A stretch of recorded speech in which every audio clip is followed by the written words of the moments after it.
Assalamualaikum viewers, welcome to ICPT Consultant. This is Kaisar Abbas, Primera P6 trainer and consultant. इस video में सबसे पहले तो हम प्राइमरा P6 का इंट्रोडक्शन करेंगे। इसमें हम देखेंगे कि प्राइमरा P6 में हम क्या इनपुट दे सकते हैं और क्या आउटपुट ले सकते हैं। और सेकंड नंबर पे हम प्राइमरा P6 में बेसिक सेटिंग्स करेंगे, इनिशियल सेटिंग्स, कि जब भी आपको सॉफ्टवेयर जैसे हमने प्राइमरा P6 की इंस्टॉलेशन की उसके बाद जो बेसिक सेटिंग्स होती हैं, इनिशियल सेटिंग्स होती हैं प्रोजेक्ट स्टार्ट करने से पहले, वो हम करेंगे। उसके बाद हम एक प्रोजेक्ट की फाइल क्रिएट करेंगे और उसमें उसका हम WBS बनाएंगे, work breakdown structure, activities list on करने के बाद एस्टिमेटेड टाइम ऐड करेंगे और डिफरेंट माइलस्टोन्स होंगे उसमें। फिर एक्टिविटीज़ को हम लिंक करेंगे। लिंकिंग से पहले हम CPM का एनालिसिस करेंगे और लिंकिंग करने के बाद हम जो गैंट चार्ट है उसका प्रॉपर एनालिसिस करेंगे। जो क्रिटिकल पाथ है, non critical path, total fraud, free fraud के बारे में हम डिस्कस करेंगे। तो सबसे पहले तो हम बात करते हैं कि प्राइमरा P6 क्या है, किस मकसद के लिए हम इसको यूज़ करते हैं। और अगर आप चाहते हैं कि आपकी अच्छी एक्सपर्टीज़ हो, आप प्रोजेक्ट प्लानिंग डिपार्ट PMO में as a planning engineer, assistant planning engineer या स्केजुलर जिसे हम कहते हैं, शेड्यूलर, प्रोजेक्ट मैनेजर के तौर पे काम करना चाहते हैं, या आप किसी प्रोजेक्ट को लीड कर रहे हैं और आप चाहते हैं कि प्राइमरा P6 की जो तमाम टर्मिनोलॉजीज हैं वो आपको पता चल सके, तो आप इस वीडियो को स्टार्ट से एंड तक देखेंगे तो इंशाल्लाह आप बहुत अच्छे लेवल तक इसको अंडरस्टैंड कर सकेंगे। तो सबसे पहले तो हम बात करते हैं ऑरेकल प्राइमरा P6 प्रोफेशनल के बारे में। Primavera P6 is a project management tool. Primavera P6 क्या है? प्रोजेक्ट मैनेजमेंट का टूल है, सॉफ्टवेयर है। आप कह सकते हैं कि प्राइमरा P6 हम प्रोजेक्ट मैनेजमेंट के लिए यूज करते हैं, या इसको कह सकते हैं कि प्रोजेक्ट प्लानिंग एंड कंट्रोल के लिए यूज करते हैं। किन इंडस्ट्रीज में प्राइमरा P6 यूज होता है? इसमें construction, engineering, IT, manufacturing industry, oil and gas. जैसे एक सोलर एक बड़ी इंडस्ट्री बन रहा है, तो सोलर के प्रोजेक्ट्स पे भी हम प्राइमरा P6 को यूज कर सकते हैं। जहां पे टाइम और कॉस्ट की बात होती है वहां पे हम प्राइमरा P6 को यूज कर सकते हैं। नेक्स्ट स्लाइड है, कौन लोग इस ट्रेनिंग को अटेंड कर सकते हैं? इसमें civil engineers, mechanical, electrical, software engineer, industrial, petroleum engineers, project managers, project planners, project scheduler, और इसके अलावा कुछ ऐसे लोग भी आते हैं मेरे पास ट्रेनिंग करने के लिए। वो उस डोमेन में काम कर रहे होते हैं, जैसे किसी कंस्ट्रक्शन के प्रोजेक्ट्स पे काफ़ी उनका एक्सपीरियंस है, काफ़ी साल से काम कर रहे हैं, या मैकेनिकल के प्रोजेक्ट्स पे सर्विसेज दे रहे हैं, मगर उनका इंजीनियरिंग डिग्री नहीं होती, मगर उनके पास एक्सपीरियंस होता है, तो वो भी ये ट्रेनिंग कर सकते हैं। अब हम बात करते हैं कि प्राइमरा P6 में हमारे पास 3 मेजर एरियाज हैं जिनको हम टारगेट करते हैं, जिन पे हम वर्किंग करते हैं। नंबर 1 है टाइम मैनेजमेंट। टाइम मैनेजमेंट कहलाता है शेड्यूल। इसमें हमें ये चीज़ पता चल जाती है कि हमारा प्रोजेक्ट की स्टार्ट डेट क्या होगी, एंड डेट क्या होगी, हर एक्टिविटी की स्टार्ट डेट, फिनिश डेट, और वो एक्टिविटीज़ क्रिटिकल हैं, नॉन क्रिटिकल हैं, वो भी हम डिस्कस करेंगे। सिंपल वर्ड्स में, क्रिटिकल वो एक्टिविटीज़ होती हैं जिनको लेट नहीं कर सकते, और नॉन क्रिटिकल होती हैं जिनको लेट किया जा सकता है। तो ये प्री प्लानिंग होती है। अगर हमारे पास 3 साल का प्रोजेक्ट है तो अभी से हमें पता चल जाएगा हमारा प्रोजेक्ट किस डेट को स्टार्ट होगा और किस डेट को फिनिश होगा। नंबर 2 है कॉस्ट मैनेजमेंट, बजटिंग, कि एक एक्टिविटी को कंप्लीट करने के लिए आपको कितना बजट चाहिए। इस पे बैक एंड पे 3M होते हैं, मैन पावर, मटेरियल और मशीनरी। लमसम कॉस्ट भी हो सकती है, तो इससे हमें जो है हर एक्टिविटी का बजट पता चल जाता है और ओवरऑल प्रोजेक्ट का बजट पता चल जाता है। नंबर 3 है रिसोर्स मैनेजमेंट। रिसोर्स मैनेजमेंट से हमें ये पता चल जाएगा कि इस प्रोजेक्ट पे जो भी आपने कंस्ट्रक्शन, बिल्डिंग का है, रोड्स का है, मैकेनिकल का है, इलेक्ट्रिकल का है, तो इस पे मैन पावर, मटेरियल, मशीनरी के कौन कौन से रिसोर्सेज हैं हमारे पास, और बजटेड प्लान यूनिट्स क्या है। और जब हम एग्जीक्यूशन करेंगे तो हमें ये पता चल जाएगा कि एक्चुअल यूनिट्स कितने हुए, प्लान क्या थे, एक्चुअल क्या, और उसमें रिमेनिंग क्या है या उसमें डिफरेंस क्या आ रहा है। तो ये बेसिकली क्या है? Resource management. इन तीनों चीज़ों को आगे हम फर्दर डिटेल में डिस्कस करेंगे। यहाँ पे आप देख सकते हैं कि प्रोजेक्ट पर नॉर्मली 3 पार्टीज इन्वॉल्व होती हैं, क्लाइंट, कंसल्टेंट एंड कॉन्ट्रैक्टर। ये बताने का ये मकसद है कि प्राइमरा P6 को जो ज़्यादा डिटेल में यूज़ करता है वो करता कॉन्ट्रैक्टर। कि जब भी आपको प्रोजेक्ट अवार्ड हो जाता है, मिल जाता है, उसके बाद क्लाइंट और कंसल्टेंट की रिक्वायरमेंट होती है कि आप एग्जीक्यूशन प्लान बना के दें। क्लाइंट और कंसल्टेंट प्राइमरी P6 को मॉनिटरिंग पर्पस के लिए यूज करता है, जो एग्जीक्यूशन प्लान है वो कॉन्ट्रैक्टर बना के देता है। और यहाँ पे सप्लायर भी लिखा हुआ आ रहा है। सप्लायर जो होता है मैन पावर, मटेरियल, मशीनरी का सप्लायर हो सकता है, ये प्राइमरी P6 नॉर्मली यूज नहीं कर रहा होता।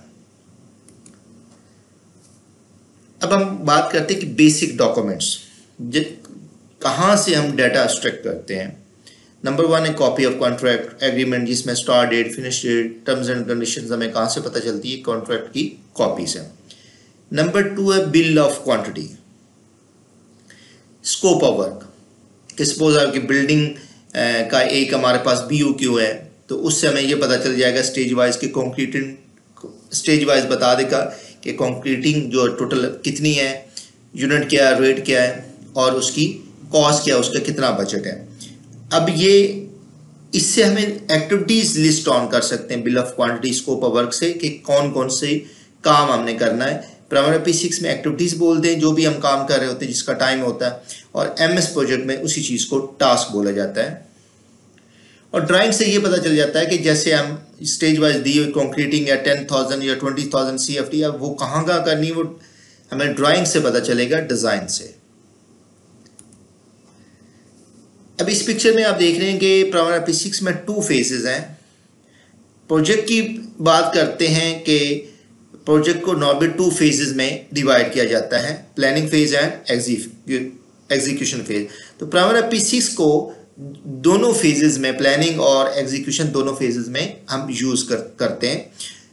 प्लानिंग फेज क्या होता है, क्या करना है, कब करना है, कैसे करना है, कि एक प्रोजेक्ट है उसकी स्टार्ट डेट क्या होगी, एंड डेट क्या होगी, उसका बजट क्या होगा, उस पर मैन आवर्स कितने लग रहे हैं, मशीनरी आवर्स। तो ये बेसिकली प्लानिंग फेज होता है। और एक्चुअल हमारी जब साइट पे वर्किंग स्टार्ट हो जाती है, एग्जीक्यूशन, तो वो कहलाता है एग्जीक्यूशन फेज। तो दोनों फेजेस में आप प्राइमरी P6 को यूज कर सकते हैं। अब हम बात करते हैं प्रोजेक्ट प्लानिंग फेज, और प्रोजेक्ट प्लानिंग फेज में नंबर 1 है टाइम मैनेजमेंट शेड्यूल। अब इसमें आप देख सकते हैं कि एक पिक्चर नज़र आ रही है, लाहौर पाकिस्तान में एक प्रोजेक्ट बना है ऑरेंज लाइन मेट्रो ट्रेन। ये 27 किलोमीटर का ट्रैक था।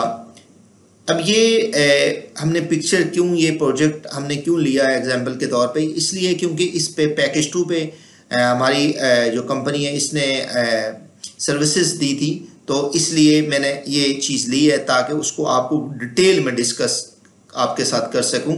आपको जो WBS वर्क ब्रेकडाउन स्ट्रक्चर या प्रोजेक्ट के जो इनिशियल जो उसके हम सेटिंग्स करते हैं वो क्या होंगी, तो वो इससे इजीली आप अंडरस्टैंड कर सकेंगे।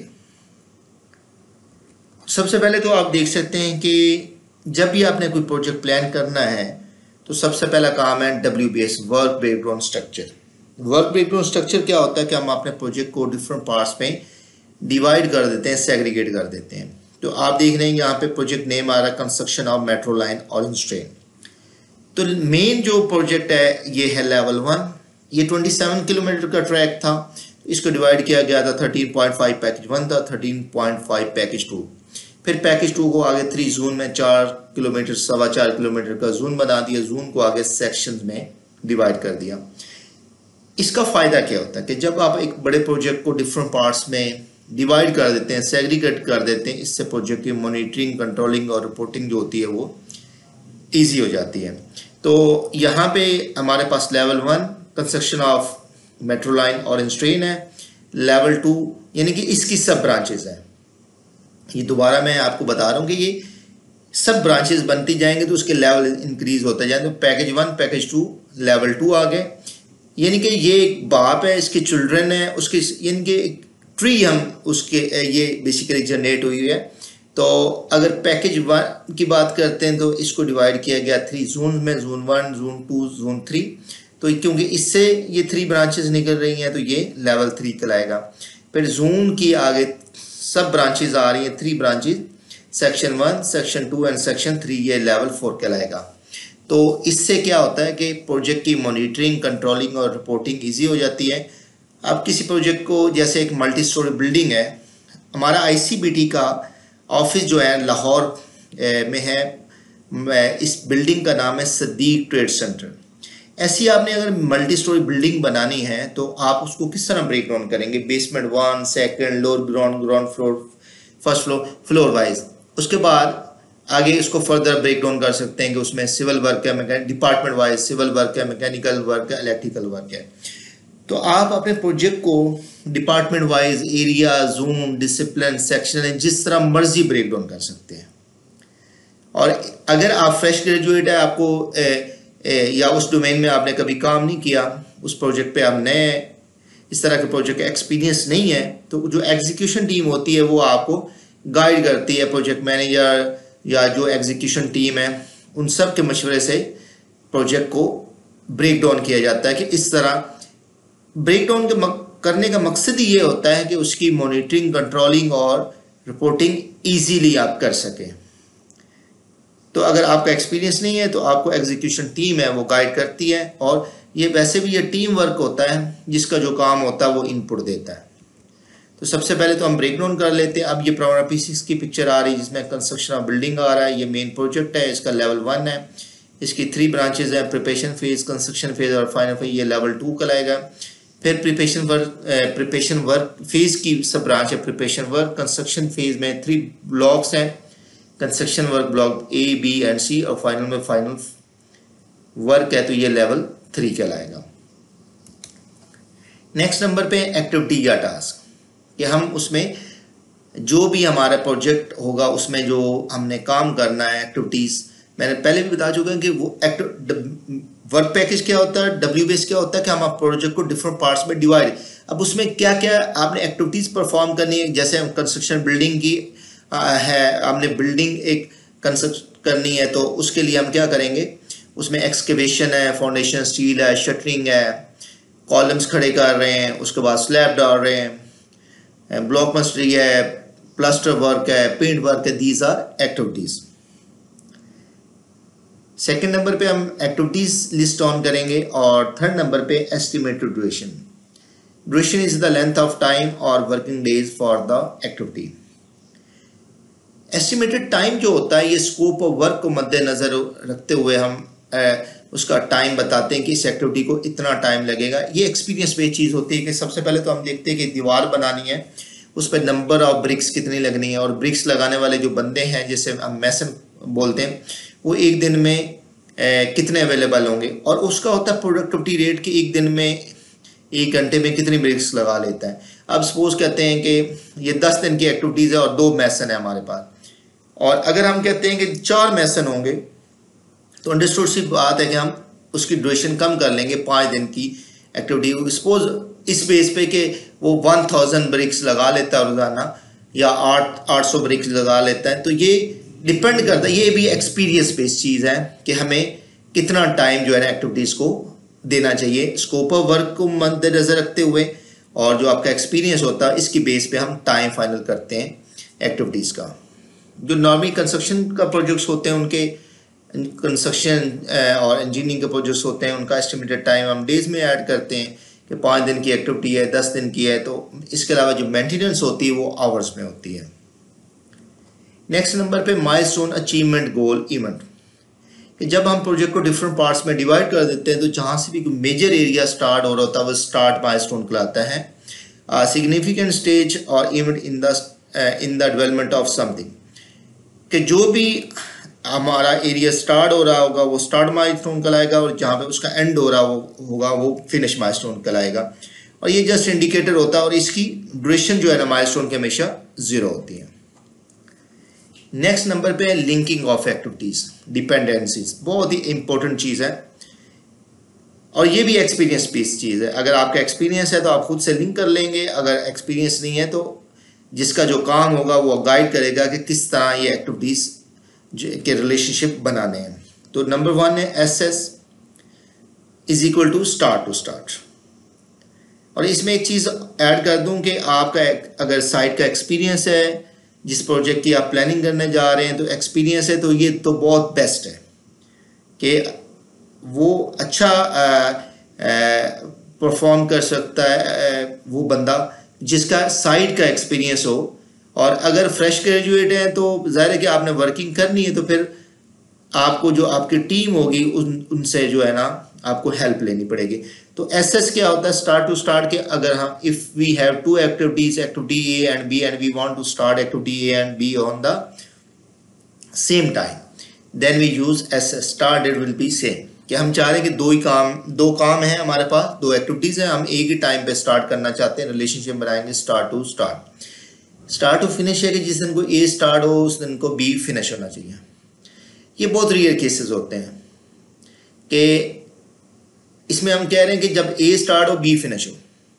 तो अगर आउट ऑफ सीक्वेंस एक्टिविटी हो, या हम कहते हैं कि जो बी है वो बेसिकली मटेरियल की प्रोक्योरमेंट है और ए जो है ना हमने वो लगाना है, और बी पीछे किसी और एक्टिविटी से कनेक्टेड ना हो, तो ये हम रिलेशनशिप बना सकते हैं। मगर ज़्यादा बुक्स में जो प्रोजेक्ट मैनेजमेंट की उनमें लिखा होता है कि यूज नहीं होती। 80 to 90% रिलेशनशिप होते हैं finish to start. Finish to start क्या है, finish activity A before starting B, A खत्म होगा और बी स्टार्ट होगा। एक एक्टिविटी कंप्लीट होगी, दूसरी स्टार्ट होगी। और फिनिश टू फिनिश है कि दो एक्टिविटीज़ हैं वो एक ही टाइम पे फिनिश होंगी, तो रिलेशनशिप बनाएंगे फिनिश टू फिनिश। तो जब हम लिंकिंग कर लेंगे तो प्राइमरी P6 में एक टर्मिनोलॉजी यूज होती है, प्रोजेक्ट मैनेजमेंट में ये बेसिकली यूज होती है CPM, critical path method.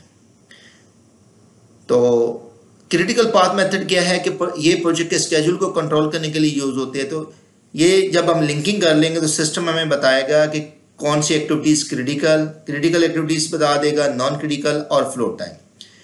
Critical simple words में वो एक्टिविटीज होती है जिनको हम लेट नहीं कर सकते, और नॉन क्रिटिकल एक्टिविटीज जो होते हैं उनको लेट किया जा सकता है। और फ्लोट बेसिकली क्वेश्चन या मार्जिन होता है। इसमें 3 तरह का फ्लोट होता है, प्रोजेक्ट फ्लोट, फ्री फ्लोट और टोटल फ्लोट। अभी हम बात कर रहे हैं फ्लोट की। जस्ट जो क्रिटिकल एक्टिविटीज होती है उनमें फ्लोट टाइम 0 होता है, और नॉन क्रिटिकल एक्टिविटीज में फ्लोट टाइम मौजूद होता है। यानी कि क्रिटिकल और नॉन क्रिटिकल की बेस ही फ्लोट होता है। तो अब इसका फ़ायदा क्या होता है कि क्रिटिकल से हम जब सिस्टम हमें बताता है ना कि ये क्रिटिकल एक्टिविटीज़ है, तो हमारी कोशिश होगी कि इस पर टाइम पे मैन पावर, मटेरियल, मशीनरी के रिसोर्सेज अवेलेबल हों। और नॉन क्रिटिकल का ये बता देगा कि इतने दिन इसको लेट कर सकते हैं, यानी कि इतने दिन इसको आप डिले भी कर लेते हैं, या किसी क्रिटिकल एक्टिविटी पे ये रिसोर्सेज आप यूज़ कर लेते हैं चंद दिन के लिए, तो इससे प्रोजेक्ट या नेक्स्ट एक्टिविटी लेट नहीं होगी। तो जब हम लिंकिंग कर लेंगे तो इस तरह का हमारे पास एक डैशबोर्ड, ये गैंट चार्ट कहलाता है। ये विंडो पूरी जो है ना, ये गैंट चार्ट, ये हेनरी एंड गैंट कोई साहब थे जिसने इंट्रोड्यूस करवाया था। तो यहाँ पे टॉप पर आप देख रहे हैं कि प्राइमरी P6 प्रोफेशनल आ रहा है, construction of Lahore centre, file added view, project लिखा आ रहा है, और लेफ्ट साइड पे ये प्रोजेक्ट का नेम आ रहा है। इसके ये डिफरेंट कलर्स में जो आ रहे हैं ये इसके वर्क पैकेज W बेस बने हुए हैं। और फिर नीचे एक्टिविटीज़ आ रही हैं, जैसे 7 डेज की एक्टिविटी है, कब स्टार्ट हो रही है, 11 सितंबर को, फिनिश हो रही है 18 को, और बाद वाली 90। और ये रेड बार जो है ना क्रिटिकल है, ग्रीन बार्स नॉन क्रिटिकल होती हैं। यानी क्रिटिकल जो होती हैं उनको हम लेट नहीं कर सकते, सिस्टम ये बता रहा है कि इनको लेट नहीं आप कर सकते, और ग्रीन बार्स को बता रहा है कि इनमें लेट कर सकते। इसमें इधर फ्लोट का कॉलम भी आ रहा होता है, अभी वो हाइड हुआ है, और ये ब्लैक बार समरी बार्स होती हैं। ये बेसिकली प्री प्लानिंग है कि सपोज आज डेट हम है 24 अक्टूबर 2025, 24 अक्टूबर 2025। अब अगर हम बात करते हैं कि हमारा प्रोजेक्ट जो है ना वो 3 इयर्स का है, और अगर आपने एक प्रोजेक्ट का प्रॉपर स्केड्यूल बना लिया, तो आज की डेट में आप देखना चाहते हैं कि अभी एग्जीक्यूशन स्टार्ट नहीं हुई, कि हमारे 2026 में 2026 में फेब में कौन सी एक्टिविटी स्टार्ट होंगी। क्योंकि हमने एक प्रॉपर स्केड्यूल बना लिया होगा तो हम फिल्टर कर सकते हैं कि इस मंथ में ये एक्टिविटीज़ जो है ना वो हम उन पे वर्किंग करेंगे, और क्रिटिकल है उनको लेट कर सकते हैं, नहीं कर सकते, वो भी सिस्टम हमें बता देगा। नेक्स्ट है कॉस्ट मैनेजमेंट। ये होता है बजटिंग। इसमें हम 3M बनाएंगे, मैन पावर, मटेरियल और मशीनरी। मैन पावर में सिविल ग्लास से अगर बात करते हैं, मैसन, कारपेंटर, हेल्पर। मटेरियल में सैंड, सीमेंट, क्रश रिसोर्सेज बनाएंगे, और मशीनरी में जो एक्सकेवेटर, डंपर वगैरह ये रिसोर्सेज बनाएंगे। और एक्सपेंसिव मैन पावर, और मशीनरी की कैलकुलेशन आवर्स में होती है, और मटेरियल के लिए डिफरेंट यूनिट्स होते हैं, और इसके अलावा होता है एक्सपेंस। इसे हम कहते हैं ओवरहेड्स। जैसे हमें एक प्रोजेक्ट अवार्ड हुआ, रिसोर्सेज साइड पे लेके जाने हैं, ट्रांसपोर्टर को कुछ पेमेंट करनी है, साइट ऑफिस सेट करना, ट्रेनिंग है, लैपटॉप परचेज करने हैं, ट्रैवल के एक्सपेंसेस, तमाम चीज़ें जो होंगी, लमसम कॉस्ट 3M के अलावा, मैन पावर मटीरियल मशीनरी के अलावा जो भी कॉस्ट आ रही होगी वो एक्सपेंस कहलाता है। एक तो मैन पावर मटीरियल मशीनरी के रिसोर्सेज बनाएंगे, इसके अलावा एक्सपेंस भी लगाएंगे एक्टिविटी पे, तो इससे क्या होगा, हर एक्टिविटी की कॉस्ट आ जाएगी, टोटल प्रोजेक्ट की कॉस्ट पता चल जाएगी, रिसोर्स मैनेजमेंट ये पता चल जाएगा इस पूरे प्रोजेक्ट पे हमें मैन पावर के कौन कौन से रिसोर्स चाहिए, मटेरियल के, मशीनरी के, और प्लान यूनिट के कितने हैं, उसके लिए कितना पैसा चाहिए। और कैश फ्लो होता है कि हमें ये एक्टिविटी वाइज भी बता देगा किस क्वार्टर में, किस मंथ में, किस वीक में कितना पैसा चाहिए, और अगर तो हमने रिसोर्सेज का रेट दिया हुआ है तो रिसोर्स वाइज भी हमें वो चीज़ पता चल जाएगी। हिस्टोग्राम और एस कर्व, ये ग्राफिकल रिपोर्ट्स होती है। Histogram basically man hour, machinery hours, cost को month wise, week wise, day wise, plan और एक्चुअल के कंपैरिजन के लिए बेसिकली हम यूज़ करते हैं। और एस कर्व बेसिकली होता है कि एक ऐसी रिपोर्ट होती है जिसमें बजटेड यूनिट्स कॉस्ट का कंपैरिजन जो होता है ना, वो एक ही नज़र में पूरे प्रोजेक्ट का स्टेटस पता चल जाता है कि हम कॉस्ट ज़्यादा लगा रहे हैं, कम लगा रहे हैं, या हमारे पास जो प्लान यूनिट थे और एक्चुअल यूनिट उसमें क्या डिफरेंस आ रहा है, ये हमें एस कर्व से पता चल जाता है, स्टेटस पता चल जाता है एक ही नज़र में। नेक्स्ट है बेस लाइन या टारगेट, कि जब एक प्लान बना लेते हैं, बाज़ वक़्त होता है कि हमें एक प्रोजेक्ट बनाया है, फ़र्ज़ किया उसका स्केड्यूल बनाया, ये भी रिक्वायरमेंट्स होती हैं कंसल्टेंट की कि आप जस्ट स्केड्यूल बना के दें या उसमें रिसोर्स भी लोड करें, जिसे हम रिसोर्स लोडेड प्लान कहते हैं। अब जो भी रिक्वायरमेंट्स होती हैं वो हम बना के भेज देते हैं, उसके बाद क्लाइंट और कंसल्टेंट उसको चेक करता है, अगर तो वो प्लान स्केड्यूल जो बनाया हुआ है वो उसकी रिक्वायरमेंट के मुताबिक बना हुआ तो ठीक है, अदरवाइज़ वो कहेगा कि आप इसको दोबारा ठीक करके कमेंट्स कर देगा, अब ठीक करके दोबारा सेंड करेंगे। जब आप दोबारा सेंड करेंगे तो अगर तो ओके है तो वो कहेगा कि you can start the project, यानी कि ऊपर कंसल्टेंट की तरफ से अप्रूवल मिल जाएगी। उसके बाद एग्जीक्यूशन स्टार्ट हो जाती है, collection of progress from side and recording of progress के साइड से डेली प्रोग्रेस रिपोर्ट आना शुरू हो जाती है, DPR। जो साइड से डेली रिपोर्ट हमारे पास आती है तो फिर हम इनपुट देते हैं। सपोज हमारा प्रोजेक्ट जुलाई 2025 से स्टार्ट हुआ था, आज डेट है 24 अक्टूबर 2025। आज की डेट तक शेड्यूल के मुताबिक सिस्टम हमें बताएगा कि शेड्यूल के मुताबिक 20% होना चाहिए था, हमारी प्रोग्रेस है 15%। इसका मतलब है परफॉर्मेंस जो है ना 5% कम है।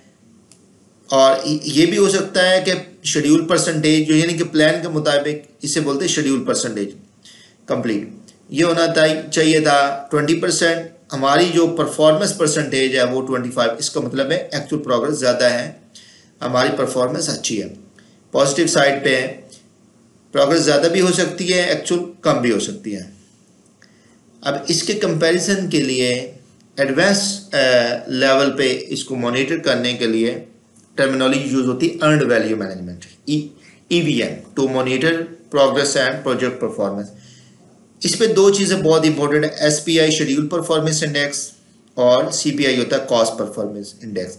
शेड्यूल परफॉर्मेंस इंडेक्स का ताल्लुक टाइम से होता है, जैसे शेड्यूल स्केड्यूल लिखा हो जिसका मतलब है अंडरस्टूड सी बात है टाइम से, इंडेक्स में बताएगा। और CPI कॉस्ट परफॉर्मेंस इंडेक्स, इस पे बैकएंड पे फार्मूलाज होते हैं, वो जो हमारा कोर्स है उसमें लेक्चर नंबर जो लास्ट लेक्चर है वो अर्नड वैल्यू मैनेजमेंट, उस पर बैकएंड पे उसमें कंप्लीट जो है फार्मूलाज लिखे हुए हैं।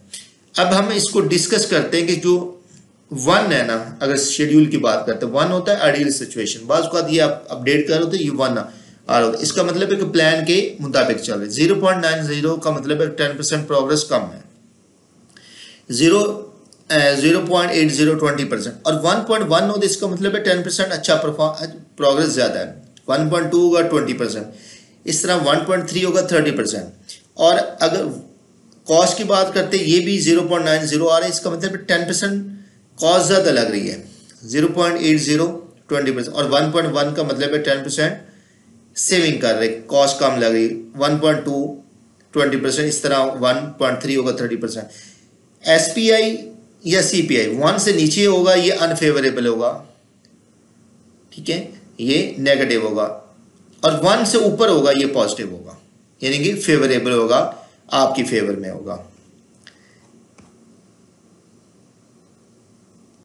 अब हम प्रैक्टिकल वर्किंग स्टार्ट करते हैं प्राइमरी P6 पर, और इसको हम मिनिमाइज कर देते हैं, और इसके बाद हम प्राइमरी P6 को ओपन करेंगे। जब भी इंस्टॉलेशन कर लेंगे तो यहाँ पे क्लिक करेंगे, यहाँ से भी सर्च कर सकते हैं P6 प्रोफेशनल, या अगर आपने यहाँ पिन किया हुआ तो यहाँ से भी ओपन कर सकते हैं। तो अभी हम इधर लिखते हैं P6, तो यहाँ पे P6 प्रोफेशनल जब इंस्टॉलेशन करते हैं तो डिफरेंट और चीज़ें भी, विजुअलाइजर और डिफरेंट ये आ रहे होते हैं, P6 प्रोफेशनल स्टैंडर्ड डेटाबेस वगैरह, माइग्रेशन। तो यहाँ पे आपने P6 प्रोफेशनल को ओपन कर लेना है,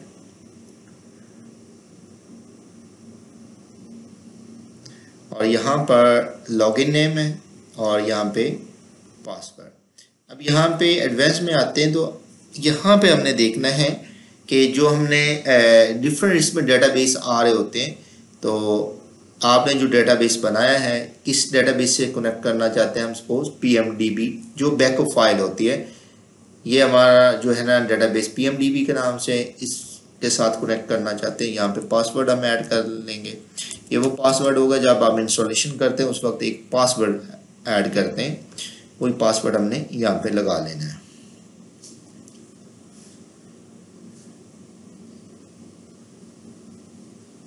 आप देख सकते हैं कि यहाँ पे इंडस्ट्री का मैसेज आ रहा है, ये एरर नहीं है इंडस्ट्री सिलेक्शन का कि आपने कोई इंडस्ट्री सिलेक्ट नहीं की अभी तक।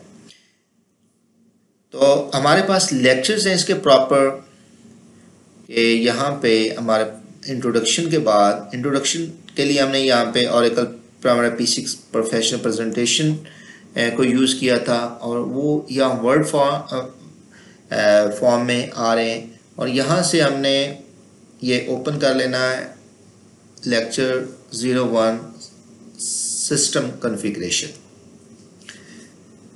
और यहाँ पे आ रहा है सिस्टम कॉन्फ़िगरेशन। सिस्टम कॉन्फ़िगरेशन क्या होता है कि जब भी आप कोई सॉफ्टवेयर इंस्टॉल करते हैं, जैसे हम प्राइमरी P6 की इंस्टॉलेशन की है, प्रोजेक्ट स्टार्ट करने से पहले इसकी इनिशियल सेटिंग्स की जाती हैं, और नंबर 1 है सिलेक्शन ऑफ इंडस्ट्री।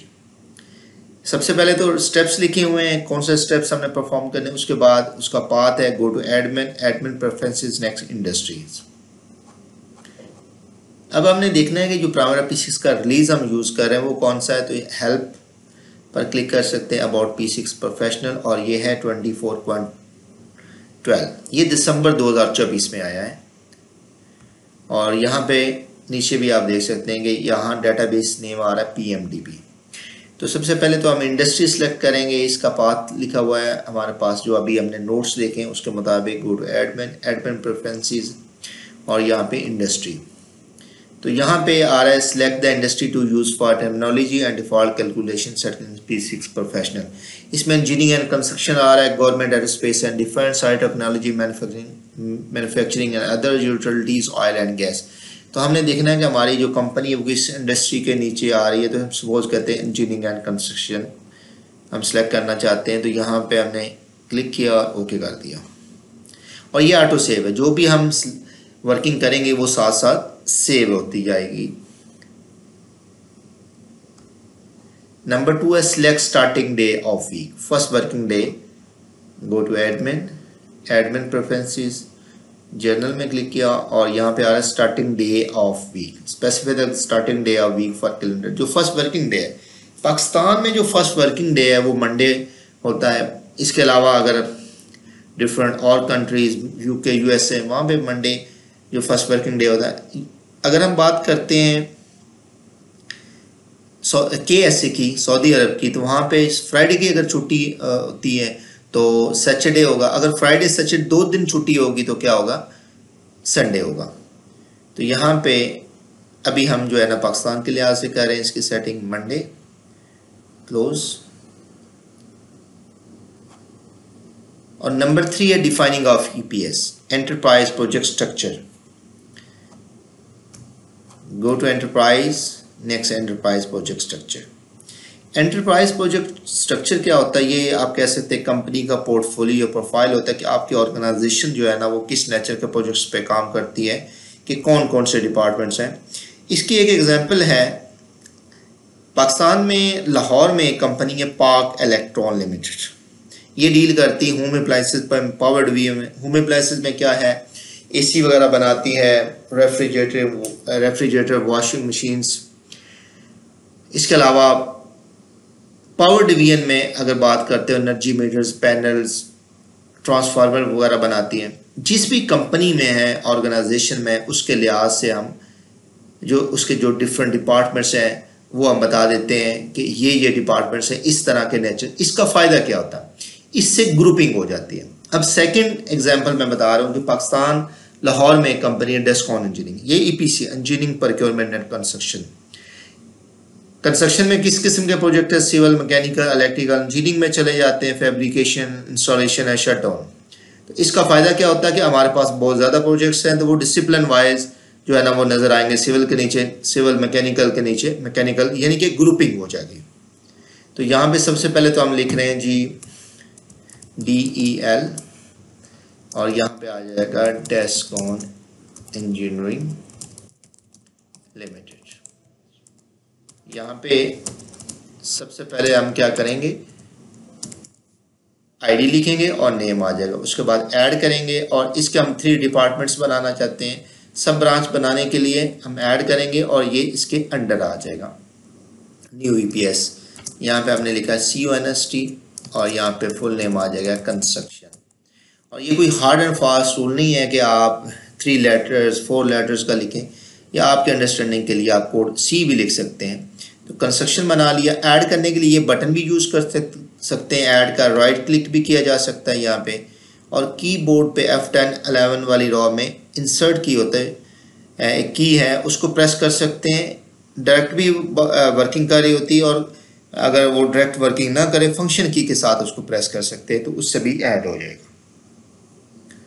अब राइट क्लिक करते हैं, हम ऐड कर लेते हैं, और सेकंड ब्रांच है हमारे पास ENGG, और ये आ जाएगा इंजीनियरिंग, और फिर हमने ऐड किया। और थर्ड ब्रांच PROC, प्रोक्योरमेंट। अब ये 3 ब्रांचेस हमने बना ली। अब ये ट्री शेप में आ रहा है, यहाँ पे अगर हम क्लिक करेंगे तो ये देखिएगा ये असेंडिंग आ जाएगा। ये बटन भी एक्टिव नहीं है। दोबारा क्लिक करेंगे तो ये डिसेंडिंग, दोबारा क्लिक करेंगे तो ये ट्री।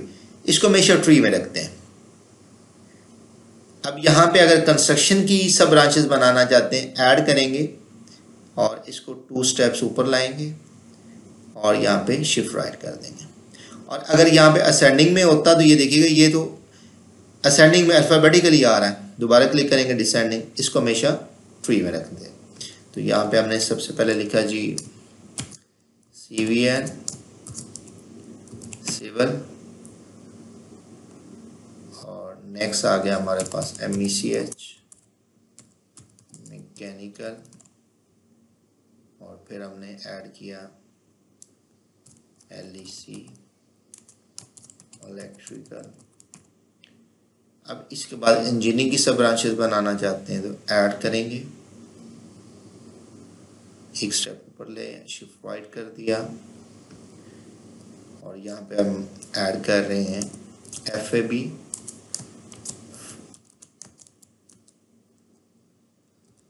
फैब्रिकेशन। फिर ऐड किया हमने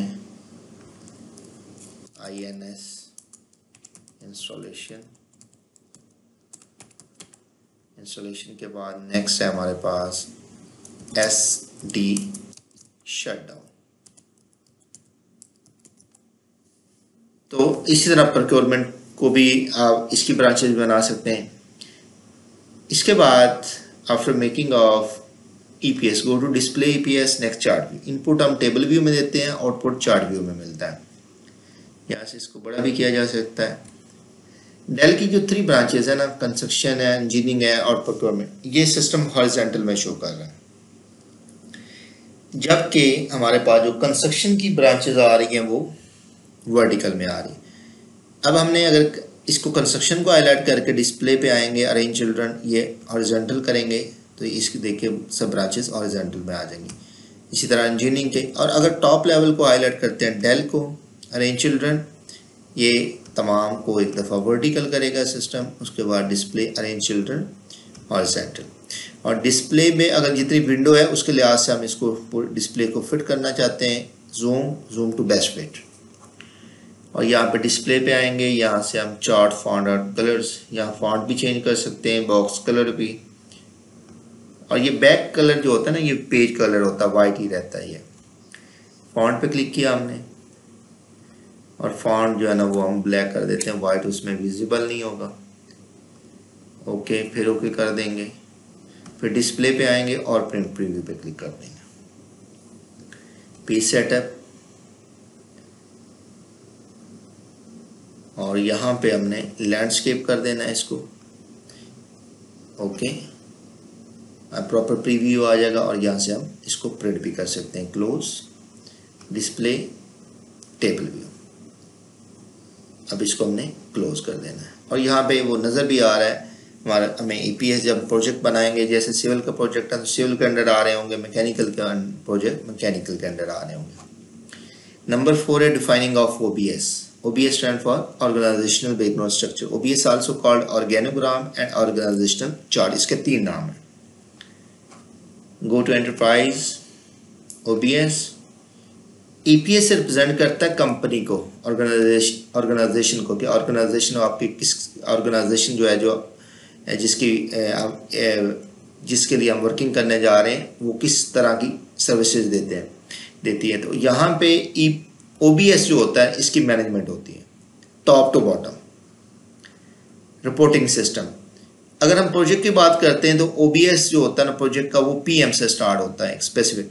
अगर ऑर्गेनाइजेशन की बात करते हैं तो ये स्टार्ट होता है CEO से, CEO डैश मिस्टर खालिद। हम रफ डाटा यूज़ कर रहे हैं और उसके बाद हमने ऐड किया, ओके कर दिया और इसको हम कर रहे हैं director construction mister Asad. EPS और OBS में बटन सेम है। और नेक्स्ट हम बना रहे हैं डायरेक्टर इंजीनियरिंग मिस्टर कामरान। और थर्ड हम बना रहे हैं डायरेक्टर प्रोक्योरमेंट मिस्टर तला। अब अगर इसकी सब ब्रांचेस बनाना चाहते हैं, इसके नीचे प्रोजेक्ट मैनेजर्स ऐड करेंगे और यहाँ पे प्रोजेक्ट मैनेजर मिस्टर मोहसिन। और फिर हम एक और बना रहे हैं, सपोज हम कहते हैं कि प्रोजेक्ट मैनेजर मिस्टर तारिक। तो ये इसकी भी सब ब्रांचेस बना सकते हैं और ये सुपरवाइजर लेवल तक हम बना सकते हैं। इसमें डेली वेजेस वाले जो होते हैं वो इंक्लूड नहीं होते हैं। इसको भी हम डिस्प्ले पे आके चार्ट व्यू में देख सकते हैं, इसको बड़ा भी किया जा सकता है विंडो को। फिर इसको हम अरेंज कर सकते हैं, वर्टिकल डिस्प्ले, और इसको हम अगर सिलेक्ट करेंगे तो फिर दोबारा इस पे आएंगे अरेंज चिल्ड्रन, हॉरिजॉन्टल डिस्प्ले पे आए, जूम टू बेस्ट फिट कर दिया हमने। और इसको कलर स्कीम भी चेंज की जा सकती है, chart font and colours. Next table view same like EPS। Close. Number 5 है डिफाइनिंग ऑफ न्यू कैलेंडर। ये बहुत ही इंपॉर्टेंट है। वीक, इसमें कैलेंडर्स में क्या हम चीज़ें सेट करते हैं, इसमें सबसे पहले तो है वीकली स्केड्यूल, कि हमारे पे वीक डेज क्या होंगे, कि हमारी जो वर्किंग है मंडे टू फ्राइडे है, मंडे टू सैटरडे है, मंडे टू संडे है, कि वीक में कितने दिन काम करना है। सेकंड नंबर पे आ रहा है वर्किंग आवर्स पर डे, कि रोज़ाना कितने घंटे काम करेंगे। नेशनल हॉलीडेज़ जिस भी कंट्री में है उसके मुताबिक जो है हम नेशनल हॉलीडेज़ हम ऐड कर लेते हैं। शिफ्ट टाइमिंग, शिफ्ट कब स्टार्ट होगी, कब ब्रेक है और कब एंड है। तो इसके बाद क्या है, go to enterprise, next calendars. Enterprise पे क्लिक किया और नेक्स्ट कैलेंडर्स। 3 तरह के कैलेंडर्स होते हैं, global, resource and project. Global ऐसा कैलेंडर होता है जो ग्लोबल कैलेंडर जो हम बनाते हैं वो एक दफ़ा बनाएंगे तो एक से ज़्यादा प्रोजेक्ट के लिए यूज़ कर सकते हैं। यानी ग्लोबल में जो कैलेंडर बनाएंगे वो डेटाबेस जो है ना PMDB या जो भी जिस नाम से बनाएगा उसके किसी भी प्रोजेक्ट के लिए यूज़ कर सकते हैं। तो फ़र्ज़ किया कि 3-4 प्रोजेक्ट चल रहे हैं तो उनमें एक स्केड्यूल है तो आप ग्लोबल कैलेंडर उसमें यूज़ कर सकते हैं। नेक्स्ट है रिसोर्स कैलेंडर। रिसोर्स कैलेंडर क्या है कि वीक में अगर 5 डेज वर्किंग हो रही है, 6 डेज, 7 डेज, एक रिसोर्स है वीक में 2 दिन अवेलेबल होता है, 3 दिन अवेलेबल होता है, तो उसका डिफरेंट स्केड्यूल, उसके लिए हम जो है कैलेंडर अलग बना सकते हैं। और थर्ड है प्रोजेक्ट कैलेंडर। प्रोजेक्ट कैलेंडर होता है स्पेसिफिक प्रोजेक्ट के लिए। अभी प्रोजेक्ट कैलेंडर इसलिए शो नहीं हो रहा कि अभी तक हमने प्रोजेक्ट की फाइल नहीं बनाई।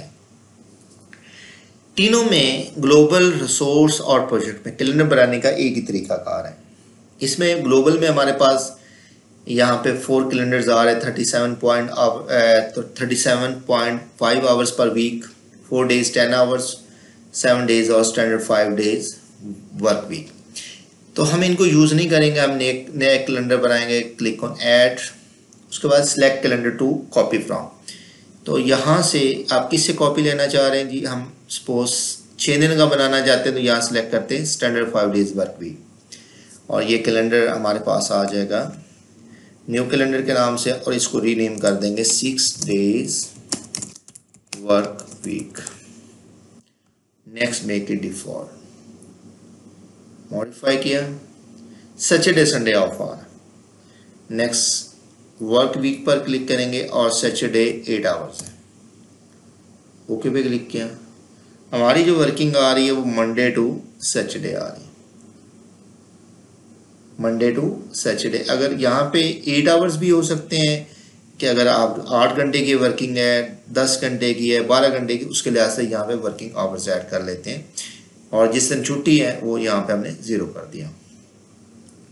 अब हमने देखना नेशनल हॉलीडे, जिस तरह हम कहते हैं कि 25 दिसंबर का डे, क्रिसमस डे, तो जो भी हमारे पास हॉलीडेज होंगी उन डेट्स को हाईलाइट करेंगे। 25 को हाईलाइट किया और यहाँ पे नॉन वर्क कर दिया तो ये 0 हो जाएगा, और ये इसको 0 भी करते तो ये नॉन वर्क हो जाता। और जैसे कि हम कहते हैं कि नेक्स्ट 23 मार्च, यहाँ पे जस्ट हमने सिलेक्ट करना है, नेम यहाँ पे मेंशन नहीं कर सकते, MS प्रोजेक्ट में उसका नेम भी लिख सकते हैं। नॉन वर्क करेंगे तो ये 23 जो है ना, ये मार्च नॉन वर्क।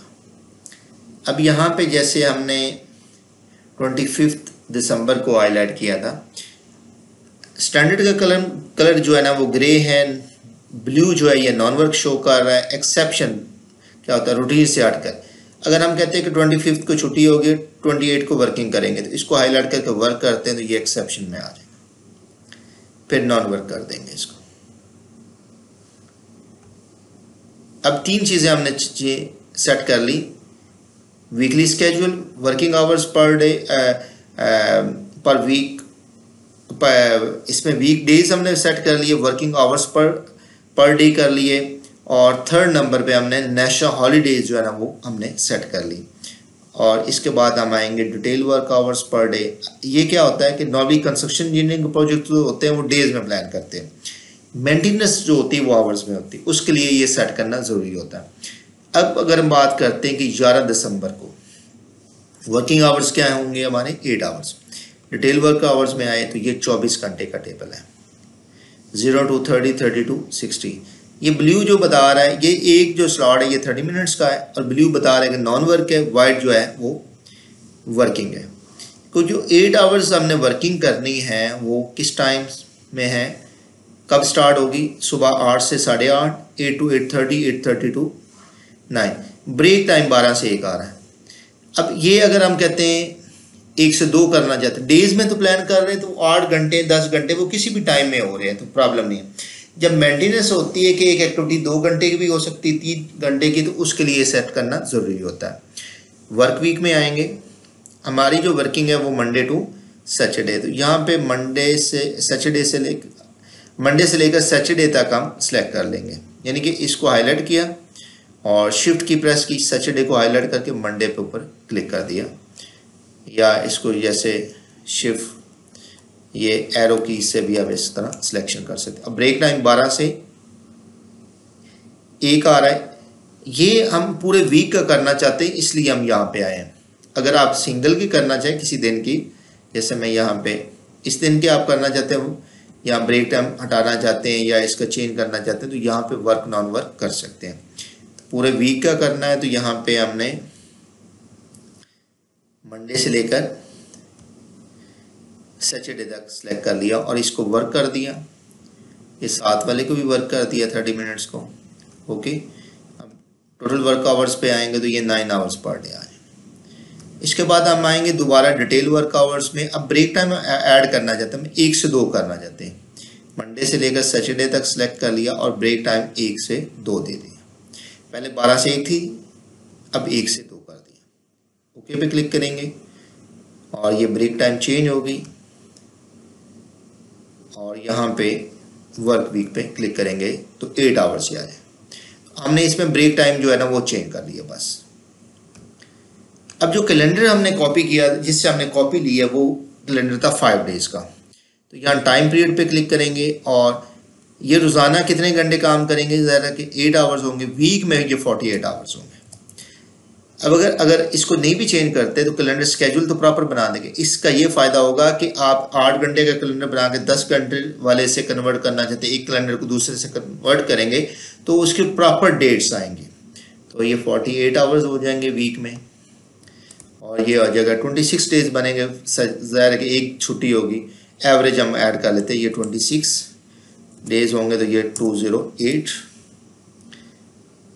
आवर्स और ज़ाहिर है कि 208 तो ये 2496 आ जाएगा पर ईयर। ओके, फिर इसको हमने ओके कर दिया, क्लोज। तो ये हमने कैलेंडर सेट कर लिया। कैलेंडर सेट करने के बाद नेक्स्ट है हमारे पास करेंसी। अगर हम बजट बनाना चाहें तो फिर हम ये करेंसी बनाएंगे, अदरवाइज ज़रूरत नहीं है। तो हम इसमें बजट भी बनाएंगे। तो इसमें स्टेप ए है डिफाइनिंग ऑफ करेंसी और बी है एक्टिवेशन ऑफ करेंसी, कि जो आप प्रोजेक्ट पे वर्किंग कर रहे हैं उसका बजट आप किस करेंसी में बनाना चाहते हैं। गो टू ऐड में करेंसीज। इसमें मल्टीपल करेंसीज आ रही है, जिसमें बेस करेंसी यूएस डॉलर है और ऑस्ट्रेलियन डॉलर डिफरेंट और आ रहे हैं, ब्रिटिश पाउंड वगैरह। अब इसमें बाय डिफ़ॉल्ट पीकेआर नहीं है, हम एक करेंसी बना लेंगे पीकेआर। करेंसी नेम आ जाएगा पाक रुपीस। पाक रुपीस सिंबल आया है हमारे पास RS और एक्सचेंज रेट 280 रुपीज। अब ये डॉलर के लिहाज से हम रेट दे रहे हैं। $1 इज इक्वल टू 280 रुपीज। अब अगर हम बात करते हैं कि एक ही करेंसी रखना चाहते हैं तो इसको 1 भी रहने दें तो कोई प्रॉब्लम नहीं है। अगर फिर उसको हम रुपीज़ को डॉलर में कन्वर्ट करेंगे तो वो जितने रुपीज़ होंगे उतने डॉलर शो करेगा। जनरल में आए तो ये इन्फॉर्मेशन आ गई जो ऊपर ऐड की।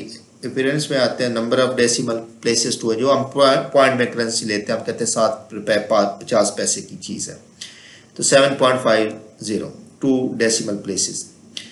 पॉजिटिव करेंसी फॉर्मेट आ रहा है, नेगेटिव करेंसी। ये पॉजिटिव क्या होता है और नेगेटिव क्या होता है। पॉजिटिव ये होता है कि 10,000 बजट, सपोज 10,000 बजट रखा, हमने एक्चुअल में यूज़ किया 8,000 कम किया, सेविंग कर ली, फेवरेबल जिसे हम कहते हैं हमारे फेवर में है वो वो पॉजिटिव होगा, विदाउट ब्रैकेट होगा, अकाउंटिंग रूल है। और नेगेटिव क्या है कि 10,000 बजट था, हमने एक्चुअल 15,000 यूज़ किया, एक्चुअल हमारी जो कॉस्ट है वो बढ़ गई, तो वो नेगेटिव होगा, अनफेवरेबल होगा तो वो ब्रैकेट में शो करेगा। अकाउंटिंग रूल है बेसिकली। क्लोज कर दिया है। इसके बाद एक्टिवेशन करेंगे। Go to edit, user preferences और यहाँ पे करेंसी, और यहाँ पे देख सकते हैं select the currency for viewing monetary values. यहाँ पे क्लिक करेंगे, यहाँ पे हम पाक रुपीज सेलेक्ट कर लेंगे, शो करेंसी सिंबल आ जाएगा और show decimal place digits. Close. और नंबर 7 है defining of units of measures.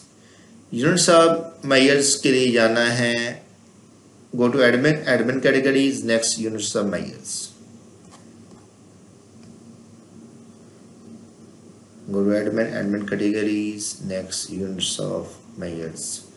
Project में हम 3M यूज करते हैं, मैन पावर, मटीरियल और मशीनरी। मैन पावर की कैलकुलेशन आवर्स में होती है, मशीनरी भी आवर्स में होती है। जो मटेरियल होता है इसके लिए डिफरेंट यूनिट्स होते हैं, टन, केजी, CFT। मैं सिविल के लिहाज से बता रहा हूँ, मैकेनिकल के लिहाज से और हो सकते हैं, नाम के डिफरेंस हो सकता है, इलेक्ट्रिकल के यूनिट और हो सकते हैं।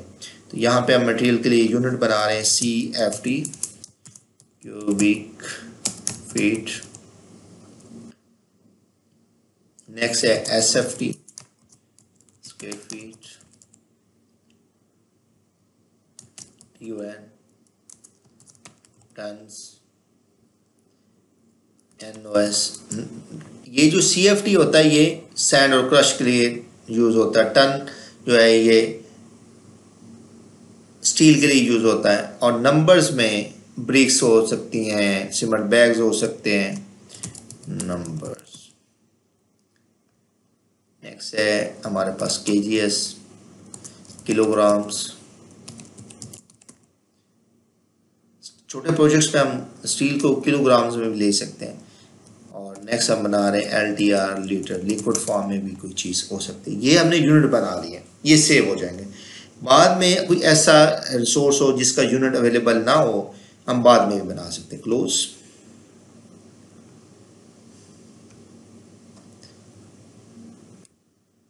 नंबर 8 है defining of expense categories.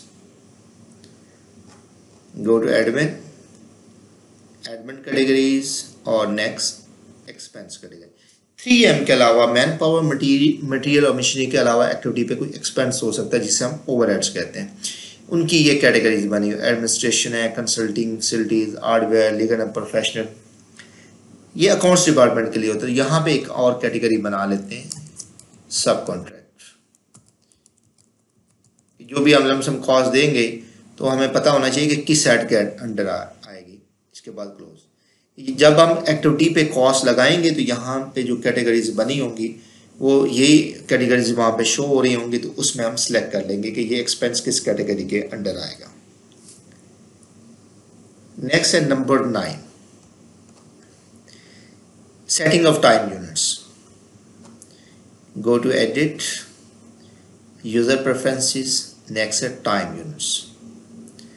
Units format for manpower and machinery. Unit format for, इससे पहले यूनिट्स ऑफ मेजर्स जो बनाए थे हमने वो मटेरियल के लिए बनाए थे। यूनिट्स ऑफ मेजर्स जो बनाया था वो मटेरियल के लिए। तो ये मैन पावर और मशीनरी की कैलकुलेशन किस में करेंगे? आवर्स में। यहाँ पे डे और डिफरेंट ऑप्शन आ रहे हैं, डे, वीक्स वगैरह। डे, वीक्स, मंथ्स में हम उसको नहीं कैलकुलेट करते, आवर्स में करते हैं। तो units format for manpower and machinery. Durations format for project. Normally construction engineering के प्रोजेक्ट्स जो होते हैं वो डेज में प्लान होते हैं। हम कहते हैं 5 दिन की एक्टिविटी, 10 दिन। मेंटेनेंस जो होती है, शट डाउन जिसे बोलते हैं, वो आवर्स में होती है। वीक या मंथ्स में मेगा प्रोजेक्ट्स जो 10-15 साल का प्रोजेक्ट, हम उसको कहते हैं 5 वीक की, 10 वीक्स की एक्टिविटी है, 2 वीक्स की एक्टिविटी है। तो उन प्रोजेक्ट को हम रख सकते हैं। नॉर्मली डे या आवर्स ही यूज होता है। तो अभी हम डे ले रहे हैं। शो ड्यूरेशन लेवल, यहाँ पे हमने शो यूनिट लेवल पे क्लिक किया, तो कहीं पे 8 घंटे 10 घंटे किसी रिसोर्स का लगाएंगे तो एस शो हो जाएगा इसके साथ कि आवर्स हैं। और यहाँ पे ड्यूरेशन के साथ जब भी हम ड्यूरेशन ऐड करेंगे किसी एक्टिविटी का, साथ डी शो हो जाएगा। अगर हम यहाँ पे आवर्स लेंगे तो आवर्स आ जाएगा। यहाँ पे हम ले रहे हैं डे। नेक्स्ट नीचे आ रहा है units per time format. Resource unit time can be shown as a percentage और एज यूनिट पर ड्यूरेशन। अगर हम रोजाना 8 घंटे काम करें, परसेंटेज में 100% होगा। अगर 10 घंटे भी काम कर रहे हैं तो परसेंटेज की बात करते हैं वो 100%। और अगर 4 घंटे तो 50%। यहाँ एग्जाम्पल दी, show as a percentage 50%, show है यूनिट पर ड्यूरेशन 4 आवर्स। तो हम यूनिट्स को यानी कि जो मैन पावर, मटीरियल और मैन पावर और मशीनरी होगी उसके आवर्स ही ऐड करेंगे, ना कि उसकी परसेंटेज। इसके बाद क्लोज। और लेक्चर नंबर 2 है सिस्टम कॉन्फ़िगरेशन। ये 9 स्टेप जो है ये 1 टाइम सेटिंग होती है, ये बार बार नहीं करनी पड़ेगी आपको। उसके बाद है creation of new project file. अब हम एक प्रोजेक्ट की नई फाइल बनाएंगे। Go to file, next new. और यहाँ पे सबसे पहली जो चीज़ पूछ रहा है, system select the enterprise project structure level for the new project. तो यहाँ पे हम क्लिक करेंगे और ये हमारा किस किस्म का प्रोजेक्ट है, ये सिविल का प्रोजेक्ट है। उसके बाद अगर हमने सिविल सेलेक्ट कर लिया, अगर हम इसको चेंज, हम कहते हैं ये मैकेनिकल का प्रोजेक्ट है, इसको हम बैक स्पेस प्रेस करेंगे तो ये कंप्लीट ईपीएस दोबारा शो हो जाएगा। और सिविल कोई हम सेलेक्ट करना चाह रहे हैं, सेलेक्ट कर लेंगे। उसके बाद नेक्स्ट, अब यहाँ पे प्रोजेक्ट आईडी आ जाएगा और यहाँ पे प्रोजेक्ट नेम। हम जो प्रोजेक्ट बनाने जा रहे हैं उसका नेम है कंस्ट्रक्शन ऑफ लाहौर सेंट्रल।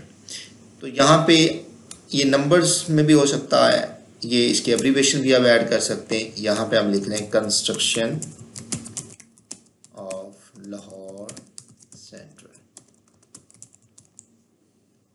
इसके बाद नेक्स्ट प्रोजेक्ट प्लान स्टार्ट किया। आपका प्रोजेक्ट किस डेट से स्टार्ट हो रहा है? सपोज हम कहते हैं कि हमारा प्रोजेक्ट स्टार्ट होगा 1 नवंबर से।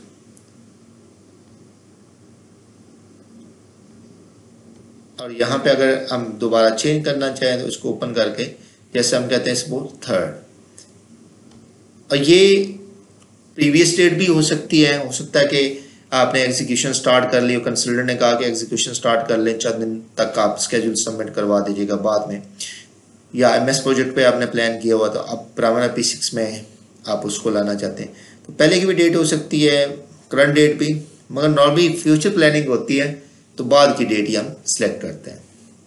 यानी कि जो प्रोजेक्ट की स्टार्ट डेट होगी वो यहाँ पे सेलेक्ट। मस्ट फिनिश बाय, अगर डेडलाइन आपके पास है तो वो भी आप ऐड कर सकते हैं। अगर ऐड नहीं करते क्या इफेक्ट होता है, और अगर ऐड कर लेते क्या इफेक्ट होता है वो भी हम डिस्कस करेंगे। मगर आपने जब स्टार्ट डेट दे के सिलेक्ट कर लेंगे, जब एक्टिविटीज लिस्ट ऑन करेंगे, एस्टिमेटेड टाइम दे के लिंक करेंगे, system automatically end date calculate करेगा।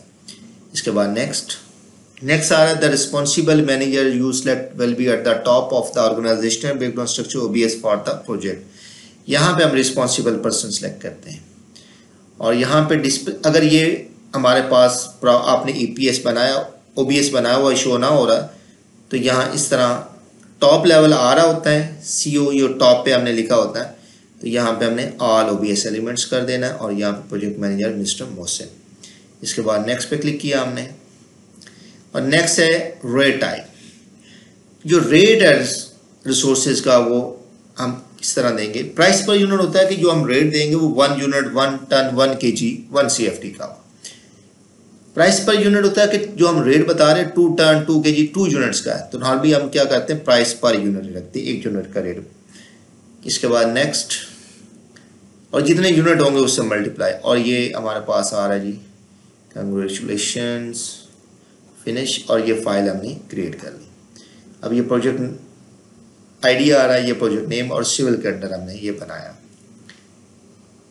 प्रोजेक्ट बनाने के बाद नेक्स्ट है नंबर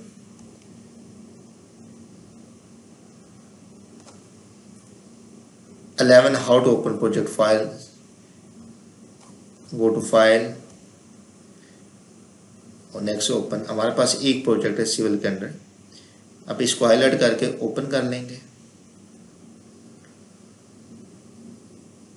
और यहाँ पे इसको थोड़ा सा हम राइट ले आते हैं, सेंटर में ले आते हैं और एक इसमें और स्टेप कर लेंगे। ये कंप्लीट करने के बाद फिर इसका मैं विंडो का जो डैशबोर्ड आ रहा है इसका इंट्रो करवा देता हूँ आपको, इंट्रोडक्शन। नंबर 2 है how to show project name. Go to view, next group and sort, next group by और WBS। सबसे पहले तो व्यू पर आना है, next group and sort by, यहाँ पे W प्रेस करना है, WBS। अब इस विंडो पे हम बहुत डिटेल में वर्किंग करेंगे, ये बहुत ही इंपॉर्टेंट विंडो है ग्रुप एंड सॉर्ट की। अभी हमारा मकसद है इधर प्रोजेक्ट नेम लाना, तो ये प्रोजेक्ट नेम शो हो जाएगा। इसमें टॉप पर जहाँ पे सॉफ्टवेयर का नेम आ रहा है, प्रोजेक्ट का नेम आ रहा है, ये कहलाता है टाइटल बार।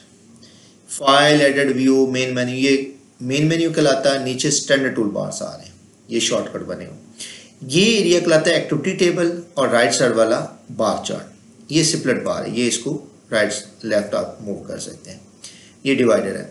और ये ब्लू लाइन कहलाती है earliest data date line, earliest data date.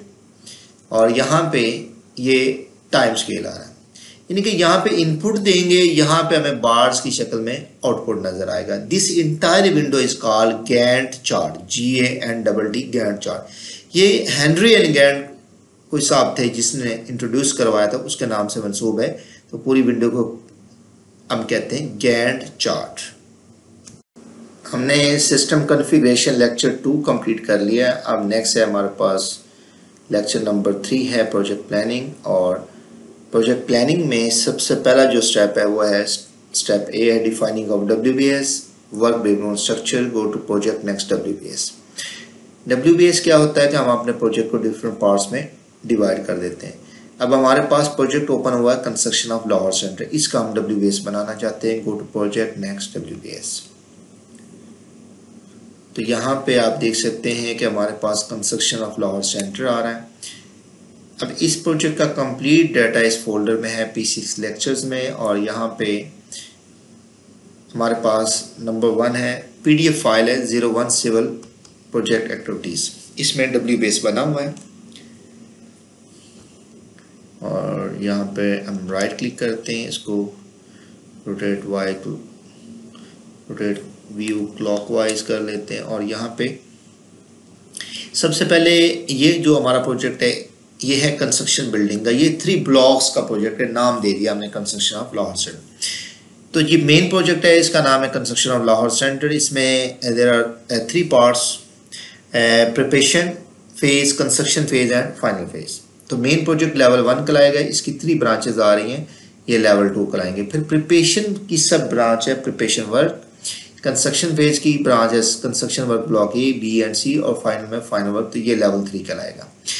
अब लेवल 4 क्या हो सकता है, अगर हम ब्लॉक A को फर्दर ब्रेक डाउन कर दें, इसकी 2 ब्रांचेस बना देते हैं, फाउंडेशन को अलग कर देते हैं, ग्राउंड फ्लोर को अलग कर देते हैं, तो ये लेवल 4 बन जाएगा। जितना उसको ब्रेक डाउन करते जाएंगे, सब ब्रांचेस बनती जाएंगे, उसके लेवल जो है ना वो इंक्रीज होते जाते हैं। तो आप किसी भी प्रोजेक्ट को आप department wise, area, zone, discipline, section में जिस तरह मर्जी ब्रेक डाउन कर सकते हैं। ये बात मैंने आपको इंट्रोडक्शन में भी बताई थी। तो अब सबसे पहली ब्रांच बनाना चाहते हैं प्रिपरेशन फेज, उसके बाद कंस्ट्रक्शन, और थर्ड है फाइनल फेज। यहाँ पे हमारे पास आ रहा है construction of Lahore centre, main project आ रहा है। प्लस पे क्लिक करेंगे राइट साइड पे कॉर्नर पे और ऐड करेंगे तो ये बन जाएगा LC1। LC1 नहीं है, बेसिकली LC.1 है। यहाँ पे क्लिक करेंगे तो ये कंप्लीट शो हो जाएगा ID। और इसको आप चेंज भी कर सकते हैं, जैसे A करेंगे तो LC.A। इसको चेंज करने की जरूरत नहीं है, कोडिंग सिस्टम खुद से करता है प्राइमरी P6। हमने यहाँ पे लिखना है प्रिपरेशन फेज, इसका फर्स्ट पार्ट बना लिया। अब 3 ब्रांचेस बनानी है, कंस्ट्रक्शन फेज और फाइनल फेज। अब सेकंड इसकी ब्रांच बनानी है तो राइट भी क्लिक कर सकते हैं, ऐड, और ये आ जाएगा हमारे पास कंस्ट्रक्शन फेज। और थर्ड ब्रांच बनाना चाहते हैं हम, नेक्स्ट थर्ड ब्रांच क्या है हमारे पास, फाइनल फेज। अब फाइनल फेज किसकी ब्रांच है, मेन की। अब इधर अगर इधर ऐड करते हैं हम तो इसकी सब ब्रांच बन जाएगी LC.2.1। इसको हम लेफ्ट मूव कर सकते हैं, राइट साइड पे जो बटन आ रहा है इससे लेवल जो है ना वो हम चेंज कर सकते हैं। अब लेफ्ट साइड पे ले गए LC.1, LC.2 एंड LC.3, यानी कि ये इस मेन के 3 ब्रांचेस हैं, एक ही लेवल पे शो हो रही है। Final phase. इसके बाद प्रिपरेशन की सब ब्रांच है प्रिपरेशन वर्क, कंस्ट्रक्शन फेज में construction work block A, B, C, और फाइनल में फाइनल वर्क। हमने हाईलाइट किया, राइट क्लिक, ऐड प्रिपरेशन,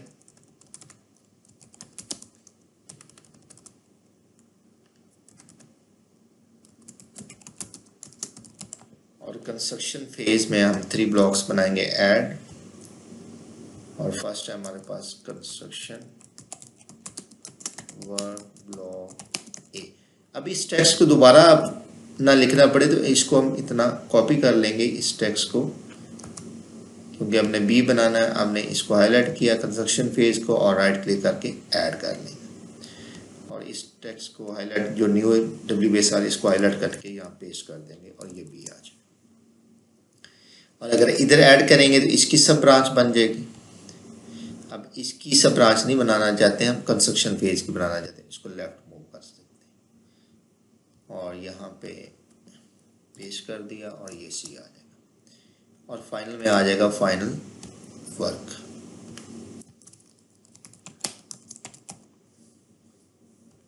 अब यहाँ पे ये ट्री शेप में आ रहा है, ये हमें पता चल रहा है कि किसकी क्या ब्रांच है। यहाँ पे क्लिक करेंगे तो असेंडिंग आ जाएगा, ये बटन एक्टिव नहीं रहेंगे राइट साइड वाले। दोबारा क्लिक करेंगे डिसेंडिंग, इसको हमेशा ट्री शेप में रखना।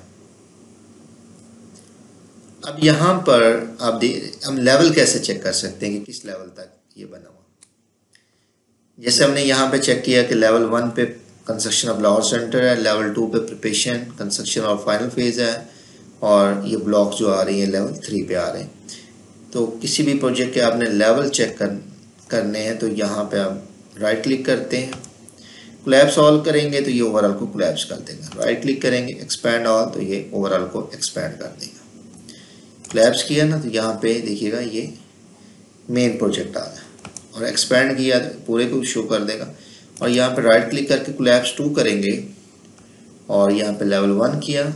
अप्लाई और ओके में ये डिफरेंस है, अप्लाई करते तो विंडो क्लोज नहीं होगी, उसका इफेक्ट नजर आ जाएगा। ओके करेंगे तो विंडो भी क्लोज हो जाएगी। लेवल 1 और लेवल 2 पे इसकी सब ब्रांचेज आ जाएंगी फेजेस, और लेवल 3 करेंगे तो फिर उसकी सब ब्रांचेज आ जाएंगी। तो ये हमने WBS जो बनाया लेवल 3 था। अगर लेवल इसकी सब ब्रांचेज बनाना चाहते हैं बनाएंगे तो यहाँ देखिएगा राइट क्लिक किया हमने, कोलैप्स 2। अब लेवल 4 भी इधर शो हो गया। लेवल 3 करते हैं, ये देखिएगा लेवल 4 ऐड हो गया, और ये लेवल 4 करते हैं तो ये शो हो जाएगा। तो जितना ब्रेक डाउन करते जाएंगे, सब ब्रांचेस बनाते जाएंगे, उसके लेवल जो है ना वो इंक्रीज होते जाएंगे। और ये भी कंसल्टेंट की रिक्वायरमेंट्स होती हैं। ये चार्ट व्यू आ जाएगा, इसको हम चार्ट व्यू में देख सकते हैं। मेन काम होता है, वर्किंग होती है, वो ब्रेक डाउन होता है। वापस गैंट चार्ट में आए, सबसे पहले तो हमने प्रोजेक्ट को डिफरेंट पार्ट्स में डिवाइड कर देना है, सेग्रीगेट कर देना है। सेकंड नंबर पे defining of activities, go to project next activities. Project पे क्लिक करेंगे और सेकंड नंबर पे आ जाएगा हमारा एक्टिविटीज, और उसके बाद यहाँ पे नोट दिया हुआ है प्रेस F5 की फॉर रिफ्रेश। फाइल पे जाके भी आप रिफ्रेश कर सकते हैं। अब देख सकते हैं कि ये B के नीचे C आ रहा हो, फाइनल फेज इधर भी लिखा हो रहा है, इधर भी फाइनल फेज आ रहा है। तो फाइल पे आना है, रिफ्रेश डाटा करेंगे तो इसको प्रॉपर अरेंज कर देगा। अब हमारे पास एक लिस्ट है जहाँ से ये WBS बनाया। राइट क्लिक किया हमने और इसको हम राइट क्लिक करके दोबारा इसको रोटेट करते हैं, और ये हमारे पास एक्टिविटीज़ है।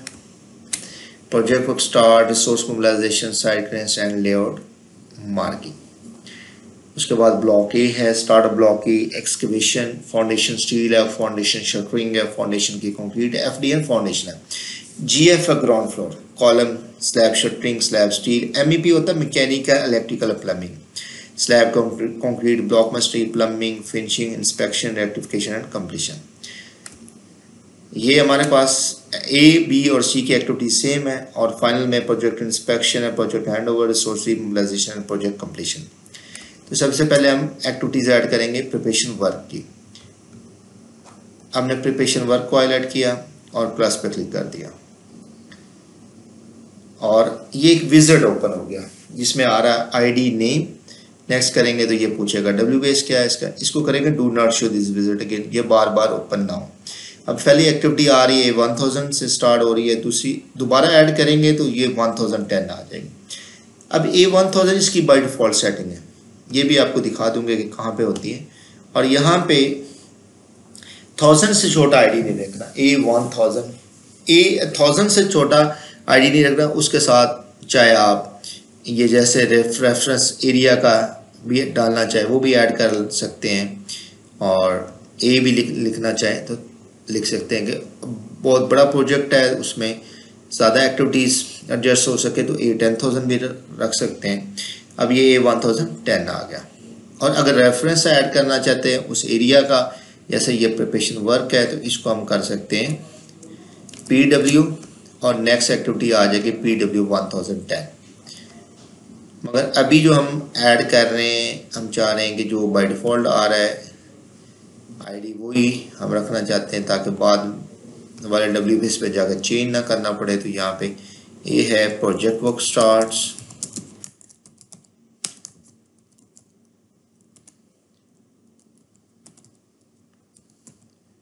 नेक्स्ट नंबर पे आ जाएगा हमारे पास resource mobilisation, site clearance, layout, marking. अब ये 4 एक्टिविटीज हमने ऐड कर ली इसके मुताबिक जो हमारे पास शीट है। उसके बाद है ब्लॉक ए, स्टार्टअप ब्लॉक ए, एक्सकवेशन ब्लॉक ए। तो ये तमाम एक्टिविटीज हम ऐड करेंगे। ब्लॉक ए को हाईलाइट किया, राइट क्लिक करके भी ऐड कर सकते हैं और इंसर्ट भी कर सकते हैं। Start of block A, excavation block A, FDN steel work block A.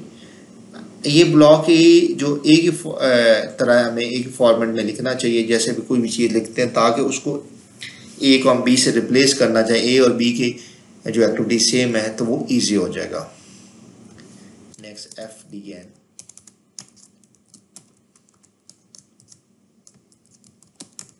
Shuttering block ए। अब यही वो एक्टिविटी जो यहाँ पे लिखी हुई हैं वही मैं यहाँ पे लिख रहा हूँ।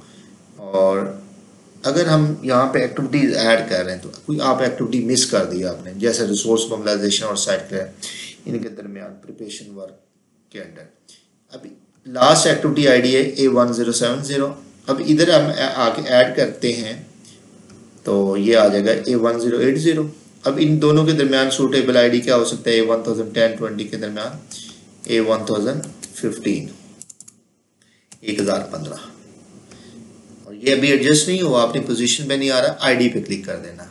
एक्टिविटी आईडी पे क्लिक करेंगे, एक दफ़ा असेंडिंग आ जाएगा 1010, 15, 20 और ये दोबारा क्लिक करेंगे डिसेंडिंग आ।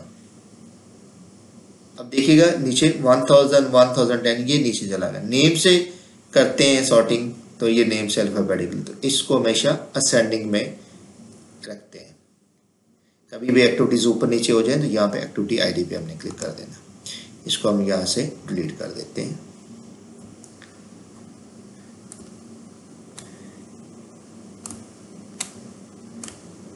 इसके बाद हम ऐड करते हैं नेक्स्ट एक्टिविटी हमारे पास FDN कंक्रीट ब्लॉक ए,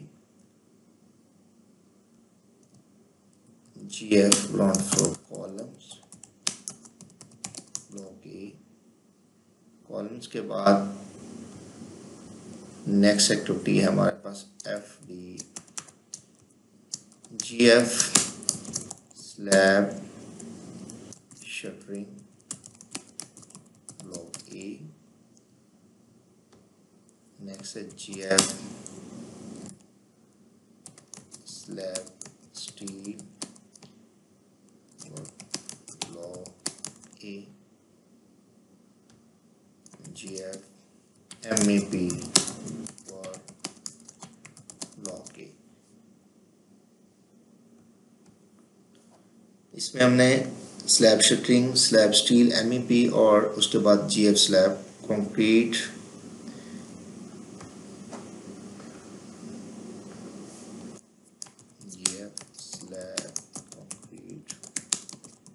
ब्लॉक ए, GF ब्लॉक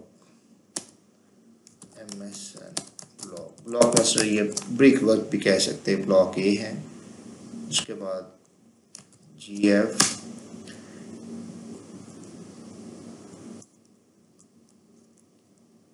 प्लम वर्क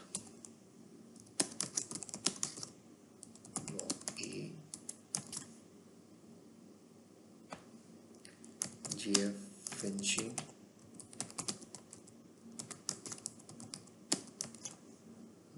उसी के बाद होगा GF inspection,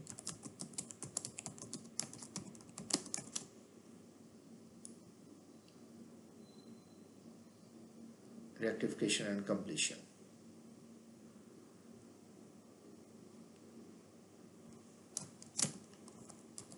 Rectification, block A और completion. लास्ट पे आ गया हमारे पास completion ब्लॉक. अब ब्लॉक ए, बी और सी की एक्टिविटीज सेम है इस प्रोजेक्ट में, तो ये बहुत इजी हो जाएगा कि हम ए को कॉपी कर लेंगे.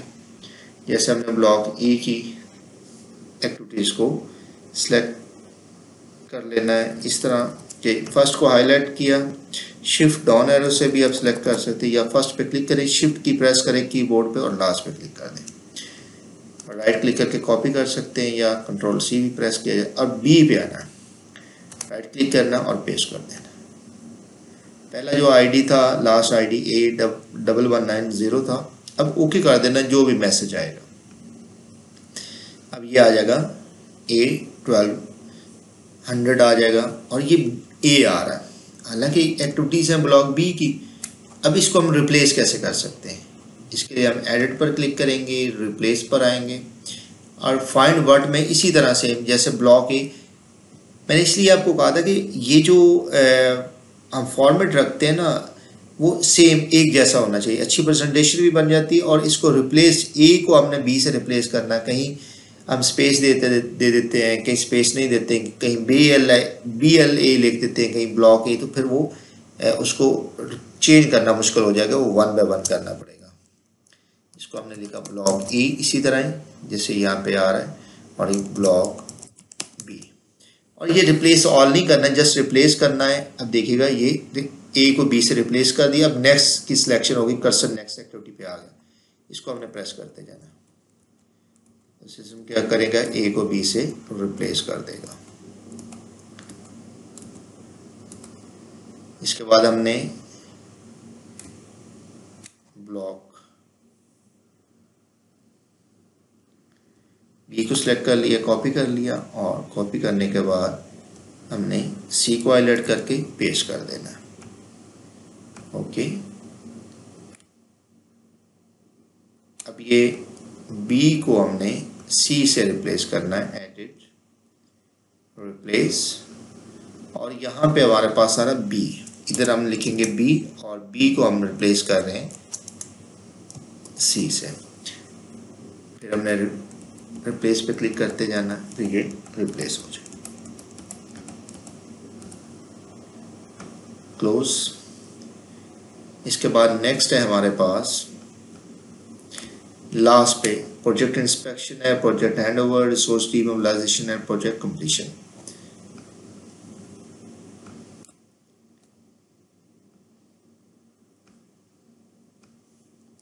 Project inspection, project HO handover, resource डीमोबिलाइजेशन,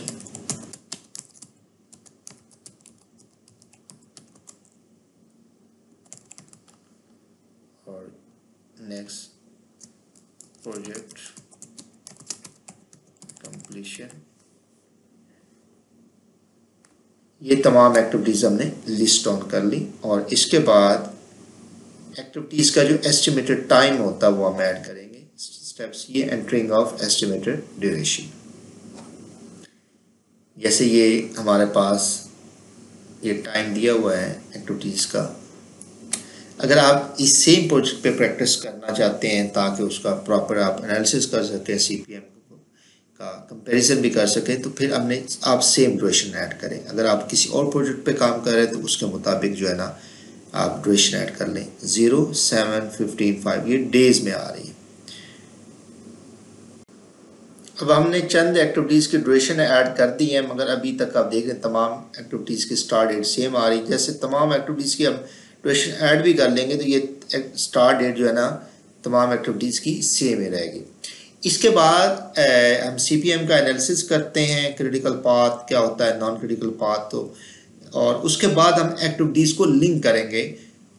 CPM के एनालिसिस और लिंकिंग वाला जो लेक्चर है उसकी वीडियोस का लिंक जो है वो डिस्क्रिप्शन में दिया हुआ है, उसको देखकर आप प्रॉपर स्केड्यूल बना सकते हैं। Thank you for watching this video.